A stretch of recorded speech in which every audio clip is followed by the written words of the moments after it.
മേപ്പാടി കുടുംബാരോഗ്യ കേന്ദ്രത്തിൽ നിന്ന് ടി അനീസ് അലി ചേരുന്നുണ്ട്. അനീസ് അലി, ഇവിടെയാണ് എല്ലാവർക്കും എളുപ്പത്തിൽ, പ്രത്യേകിച്ച് ഈ ദുരന്ത ഭൂമിയിൽ നിന്ന് പെട്ടെന്ന് പരിക്കേറ്റവരെയും മൃതദേഹങ്ങളുമൊക്കെ ആയിട്ട് ഏറ്റവും പെട്ടെന്ന് എത്താൻ കഴിയുന്ന ആശുപത്രിയാണ്. അവിടുത്തെ കാഴ്ച കഴിഞ്ഞ 3 ദിവസമായിട്ട് അനീസ് അലി കാണുന്നു. ഏറ്റവും സങ്കടകരമായ കാഴ്ചകൾ വരുന്ന സ്ഥലം. അത്രയധികം മൃതദേഹങ്ങൾ തിരിച്ചറിയാനാകാതെ ഇപ്പോഴും അവിടെ കിടക്കുന്നു. പരിക്കേറ്റവരുടെ അവസ്ഥ എന്താണ്? ആളുകൾ ഇപ്പോഴും വന്നുകൊണ്ടിരിക്കുന്നു എന്നാണ് മനസ്സിലാക്കുന്നത്. ഈ തിരിച്ചറിയാൻ ബന്ധുക്കൾ ഓരോരുത്തരായി എത്തിക്കൊണ്ടിരിക്കുകയാണ് ഈ ഇന്നലെയും ഇന്നുമൊക്കെ ആയിട്ട്. എന്താണ് ആശുപത്രിയിൽ നിന്നുള്ള വിവരങ്ങൾ? ധന്യ, ആശുപത്രി പരിസരത്ത് നിന്നുള്ള കാഴ്ചകൾ ധന്യ പറഞ്ഞ പോലെ തന്നെ അതീവ ദയനീയമാണ്, ദുഃഖസാന്ദ്രമാണ്.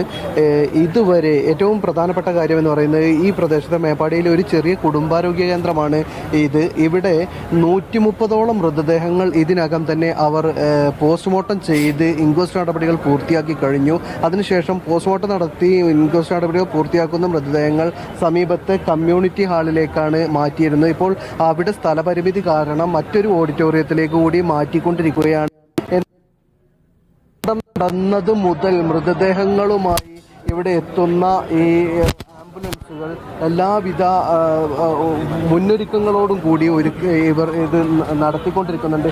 എന്താണ് ഇവിടുത്തെ ഒരു സാഹചര്യം? നിങ്ങൾ ഇവിടുത്തെ അല്ല, ഇവിടെ സാഹചര്യം എന്ന് പറഞ്ഞാൽ മരിച്ച ഇങ്ങനെ വരുന്നതിനെല്ലാം ഞങ്ങൾ ഇങ്ങനെ ഓരോ വഴിക്ക് എല്ലാവർക്കും അതിൻ്റെ ആൾക്കാർക്ക് കൊടുക്കുന്നുണ്ട്. അമ്മേണിച്ചാണ് ഇവിടെ ഉള്ള കുറെ ആൾക്കാർ ഇവിടെ നിൽക്കുന്നുണ്ട്. അവർക്ക് ആവശ്യമുള്ളവർ കവം ചെയ്ത് കൊടുക്കുന്നുണ്ട്. അവിടെ നമ്മളെ പള്ളി ഇവിടെ ചെയ്തിട്ട് അവിടെ ഉണ്ട് ആൾക്കാർ. എല്ലാ രീതിയിലും എല്ലാ ആൾക്കാരും സജീവമായിട്ട് പ്രവർത്തിക്കുന്നുണ്ട്. തീർച്ചയായും ഇവിടെ എടുത്തു പറയേണ്ട കാര്യം, സന്നദ്ധ പ്രവർത്തകരോടൊപ്പം തന്നെ ഉദ്യോഗസ്ഥരും അതുപോലെ തന്നെ എല്ലാ ജീവനക്കാരും അശ്രാന്ത പരിശ്രമത്തിലാണ്.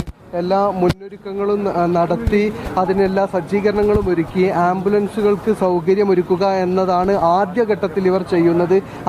അതിന് താഴെയാണ് മറ്റെല്ലാ പരിഗണനകളും ഉള്ളത്. മാധ്യമപ്രവർത്തകർ അല്ലെങ്കിൽ മറ്റുദ്യോഗസ്ഥർ, മറ്റ് സംവിധാനങ്ങളെല്ലാം തന്നെ ആംബുലൻസുകൾക്ക് സൗകര്യമൊരുക്കുക എന്നതിൽ നിന്ന് മാറി നിൽക്കുകയാണ്. ആംബുലൻസുകൾക്ക് ഇപ്പോൾ ഒരു ഒഴിവുള്ള സമയത്താണ് നമ്മൾ ഈ ലൈവ് നടത്തിക്കൊണ്ടിരിക്കുന്നത്. എന്താ ഇപ്പോൾ ഇവിടുത്തെ ഒരു സാഹചര്യം എങ്ങനെയാണ്? ഇപ്പോൾ ബോഡികള് വരുന്നില്ല, ചില അവിടെ കിട്ടിക്കൊണ്ടിരിക്കുന്നുള്ളൂ. പഴയ അവസ്ഥ അല്ലല്ലോ, അതിന് മാറിയിട്ടുണ്ടല്ലോ. 3-ാം ദിവസമായില്ലേ. അങ്ങനെയുള്ള ഒരു അവസ്ഥ തന്നെയാണ് ഇപ്പോൾ. പാട്ടാണ് കുറെ പാർട്സുകളാണൊക്കെ വരുന്നത് ഇപ്പോൾ ഉള്ളത്. ഓക്കെ, എന്തായാലും ഇപ്പോൾ 130ഓളം മൃതദേഹങ്ങൾ എത്തിയിട്ടുണ്ട്. ഈ കാണുന്ന ഐസൊലേഷൻ വാർഡിൽ ഇവിടെ എത്തിച്ച് മൃതദേഹങ്ങൾ ആദ്യഘട്ടത്തിൽ പോസ്റ്റ്മോർട്ടം നടപടികളൊക്കെ പൂർത്തിയാക്കിയതിന്